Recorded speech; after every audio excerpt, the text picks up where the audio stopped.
कुछ लोग क्या होता है कि एक्चुअली अपनी पढ़ाई को हमेशा पेज से नापते हैं। अब तो खैर आप लोग इतने मैच्योर हो गए हो, यदि आपका बैच जुलाई में हो गया तब तो पेज से नापने वाले दिन तो गए होंगे, वरना कई लोग हमेशा ही घर पे जाके ऐसे ही काउंट करते हैं, हाँ 4 पेज इसके, 4 पेज इसके, 7 पेज इसके, आज इतने पेज हो गए।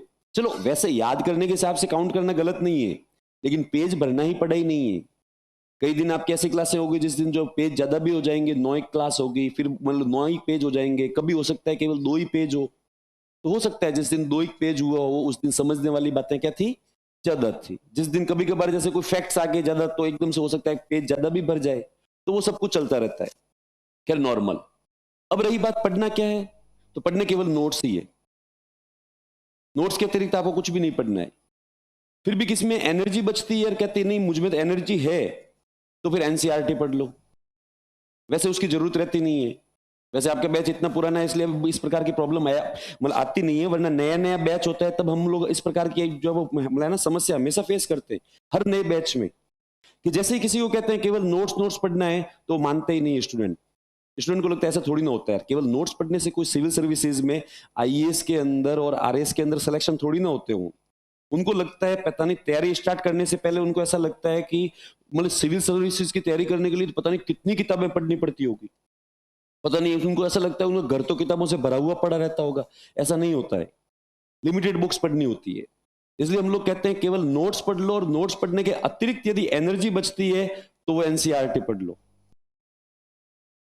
एनसीईआरटी कम नहीं है, एनसीईआरटी ओल्ड वाली है, एक मतलब पुराना वर्जन आता है, और एक कौन सी है, न्यू वाली है। यदि इंसान केवल इस पे बात करता है कि मुझे केवल एनसीईआरटी पढ़नी है, तो उसके बारे में मैं आपको बता दूं कि जो ओल्ड वाली एनसीईआरटी है वो 4 है, 9, 10, 11, 12। न्यू एनसीईआरटी है उनकी भी संख्या क्या है, 4 है। राजस्थान बोर्ड की एक किताब पढ़नी पड़ती है तो वो एक हो गई। एक सब्जेक्ट के लिए आप 9 किताबें पढ़ रहे हो, केवल मतलब इंडियन हिस्ट्री के लिए इतनी कितनी 4-5 किताबें आपको जो है वो राजस्थान हिस्ट्री के लिए पढ़नी पड़ेगी, ठीक है। उसके लिए एक मतलब एक आध किताब आपको जो है वो वर्ल्ड हिस्ट्री के लिए पढ़नी पड़ेगी। तो यदि आप केवल हिस्ट्री के लिए लगभग 15 प्लस किताबें पढ़ते हो, ऐसे सब्जेक्ट यहां पर बहुत सारे हैं, ऐसे सब्जेक्ट यहां पर क्या है, बहुत सारे हैं। हिस्ट्री है, ज्योग्राफी है, पॉलिटी है, ठीक है, इकोनॉमी है, ये सब्जेक्ट सारे बड़े बड़े, साइंस है। इनकी किताबें इकट्ठा करोगे तो 100 किताबें हो जाएगी। छोटे मोटे मिलाकर आपके 18-19 सब्जेक्ट्स है। चलो मान लिया उसमें से कुछ सब्जेक्ट छोटे छोटे हैं, लेकिन फिर भी जो वो टोटल नंबर्स कितने हैं आपके, 18 या 19 सब्जेक्ट है। यही दिमाग को खराब करता है। 2 सब्जेक्ट पढ़ना प्रॉब्लम नहीं है, 6 सब्जेक्ट तक भी ठीक है, लेकिन 18 सब्जेक्ट जब आते हैं ना, तब ये दिमाग है ना, अंदर से दिमाग का दही हो जाता है इंसान का, ठीक है। इंसान को समझ में नहीं आता है मेरे साथ हो क्या रहा है, खिलवाड़ कर क्या रहे हैं ये लोग, ठीक है।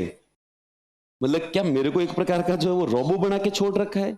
फिर 4 पेपर बनाए हैं इतने सारे सब्जेक्ट्स को मिलाकर, और ये चारों पेपर करवाते और 2 एक दिन में ही है ना, बिना गैप के, ठीक है। सीधा आदमी भिड़ता है जाते ही, मतलब फर्स्ट शिफ्ट में पहला पेपर, सेकंड पेपर, और next day third paper and fourth paper. एक दिन के अंदर दिमाग के बक्से में 8-8, 9-9, 10-10 सब्जेक्ट को फ्रेम करना बहुत ज्यादा मुश्किल रहता है, ठीक है। आप एकदम से उससे स्पेस की बात पूछ रहे हो, आदमी स्पेस टेक्नोलॉजी में फंसा हुआ है, और स्पेस टेक्नोलॉजी से निकलते ही आप उसको जो है वो पूरा तत्व काल की बात पूछ रहे हो, ठीक है। इंसान को वहां से यहां आने में ही जो है क्या है, टाइम लग जाता है। भले कौन सी भी स्पीड से आ जाओ तो भी उसको क्या है, टाइम लग रहा है, ठीक है। आप उससे जो है वो समुद्र की पवने पूछ रहे हो, और उसके थोड़ी देर बाद में आप उससे जो है वो पूरे को पूरे आप उससे जो है वो मतलब सब केमिस्ट्री पूछ रहे हो। तो इतने ज्यादा यही मतलब कारण है कि इस कारण से सिविल सर्विसेज के अंदर हमेशा जो है वो सिलेक्शन या फिर अपन जो कहेंगे कट ऑफ बहुत कम रहती है।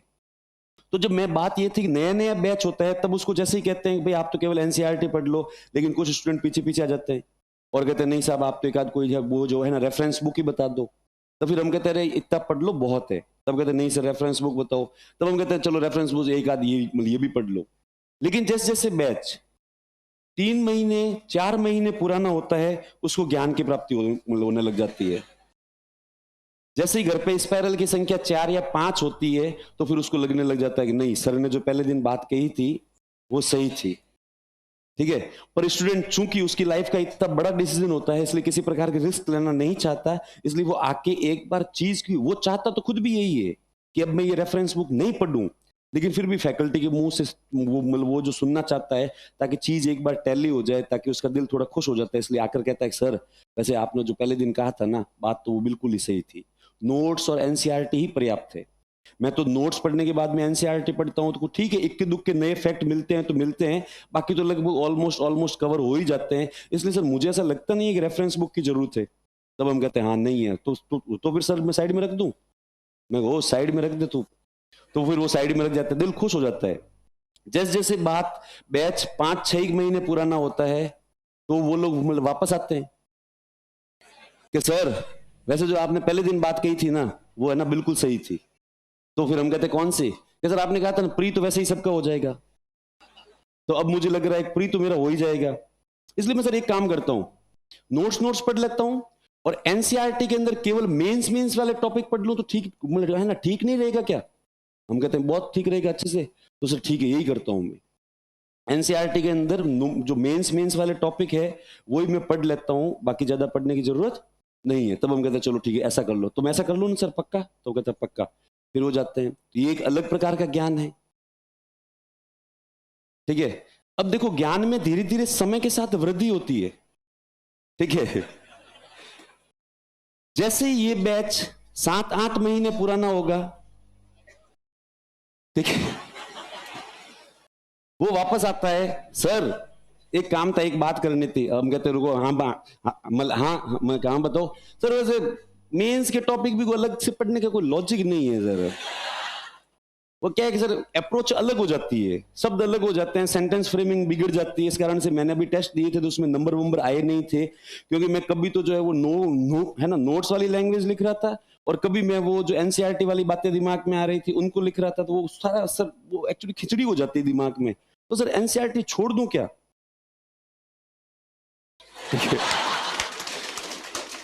छोड़ दो एनसीईआरटी, और तो क्या, तो वो एनसीईआरटी का त्याग कर देता है। ठीक है, तो ये अलग प्रकार का ज्ञान है। बैच खत्म होते होते स्थितियां ये होती है स्टूडेंट्स की कि ये स्पाइरल नोट्स जो होते हैं ना, उनके स्पाइरल ले लेके फैकल्टी के पीछे घूमते रहते हैं, सर इंपोर्टेंट है, थोड़े टिक लगा दो ना।